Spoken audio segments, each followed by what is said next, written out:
Hello divine souls. अब मैं देखना चाहती हूँ आप सभी को नए साल की बहुत बहुत मुबारकें हो, बधाइयाँ हो, खुश रहो, हंसी खुशी अपना जीवन व्यतीत करो। अब मैं देखती हूँ कि आपके डीएम नए साल पर किस एनर्जी में है, उनका नेक्स्ट एक्शन क्या होगा। तो सबसे पहले 6 नंबर है, भाई अच्छी एनर्जी आई है। अपोजिट सेक्स स्पाउस, शुक्र का कार्ड आया है सबसे पहले। तो आपको वो बहुत याद कर रहे हैं, कहीं ना कहीं से वो ज्ञान प्राप्त कर रहे हैं दूसरों से कि मेरी एक डीएफ है, अब मैं उसके साथ अलग हूँ, क्या करूँ क्या ना करूँ, क्योंकि उनको रास्ता नहीं मिल रहा। लेकिन अच्छी बात है, कहीं ना कहीं से वो जानकारी हासिल कर रहे हैं इस जर्नी के बारे में, आपके रिश्ते के बारे में।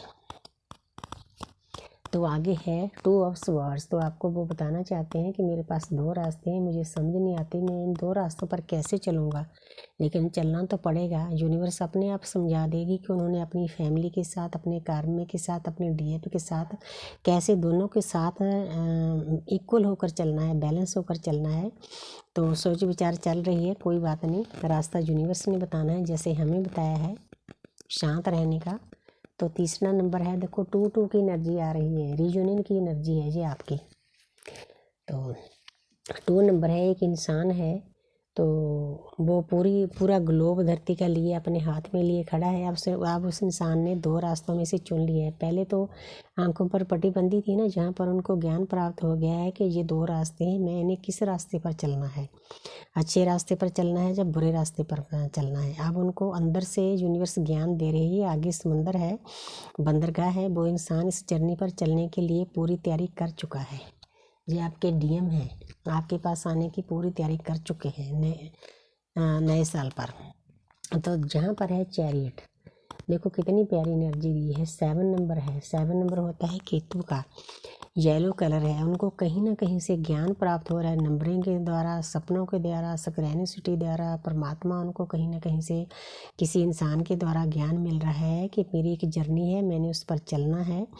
तो अब वो आस्ते आस्ते स्पिरिचुअल हो रहे हैं। शिव शक्ति का कार्ड है, वो अपनी शिव शक्ति को बैलेंस करने में लगे हुए हैं। जिस दिन उन्होंने अपनी शक्ति को बैलेंस कर लिया तो उस दिन वो आपके पास आएंगे ही आएंगे, वो कहीं नहीं रुकेंगे। जो उनके अंदर जो फेमिनिन एनर्जी है वो जाग जाएगी ना, तो उस दिन औरतों की इज्जत करना वो सीख लेंगे। आमतौर पे जो डीएम इगोइस्टिक होते हैं वो औरतों की इज्जत नहीं करते, एक जूते की तरह समझते हैं, जब जी चाह पहन ली, जब जी चाह फेंक दी, ऐसी एनर्जी में होते हैं डीएम। लेकिन कोई बात नहीं, यूनिवर्स आस्ते आस्ते उनको सब समझा देगी। जो अध्यात्म का रास्ता है, शांति का रास्ता है, तो अब उन्होंने अपनाना शुरू कर दिया है। तो अब मैं उनका नेक्स्ट एक्शन देखना चाहती हूँ। यहाँ पर देखो कितना प्यारा नेक्स्ट एक्शन आया है। एस ऑफ पेंटिकल, नई शुरुआत करना चाहते हैं। उन्होंने आपकी यादों को कितने प्यार से संजो कर रखा है। देखो एक चीज़ में फ़र्क देखो, जो पेज का आता है ना कार्ड, उसमें कितना फ़र्क होता है। एक इंसान पेंटिकल को ऐसे पकड़ा होता है, अगर गिर भी जाए तो कोई परवाह नहीं। लेकिन जहाँ पर वो इंसान आपके साथ नई शुरुआत करना चाहता है, आपको अच्छे से डील करना चाहता है, प्यार से रहना चाहता है, आपकी यादों को उन्होंने अच्छे से संजो कर रखा है। बहुत प्यारी एनर्जी है और आपके रिश्ते के ऊपर यूनिवर्स की ब्लेसिंग है, उनको भी मालूम हो गया है, आपके डीएम को भी। बहुत प्यारी एनर्जी है। Thank you universe, thank you angels.